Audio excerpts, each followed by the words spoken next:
All right, so you heard it there. The defense attorney plans to appeal. No surprise there, Michael Jaafar. I think he's probably speaking to exactly what you were talking about, that one of the main issues, or the main issue in this case, is what defense they were allowed to present.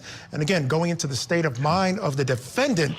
But again, it really begs the question, do we want a system that's going to reward someone for committing a crime for a prospective crime, something that they think might happen or is ongoing but not going to happen in that moment? That's really the question here.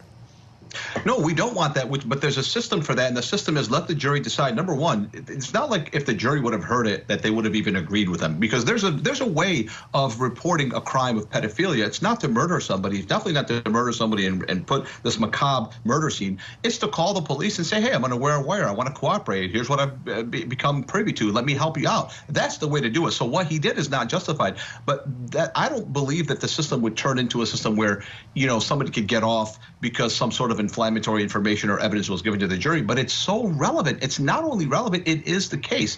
And so I disagree with the judge's ruling that this is not relevant, because at the end of the day, there's not one degree of murder. There's multiple degrees and multiple layers, and there's things that qualify murder. Why did you commit it? The state of mind matters. Even when you look at first-degree murder and second-degree murder, your state of mind matters. And so the judge created a contortion of fact, of truth, that I think was just too artificial. I think he made a gross mistake. I do think it's going to come back on appeal. For that I agree, reason. state of mind matters, but his state of mind was to kill that woman.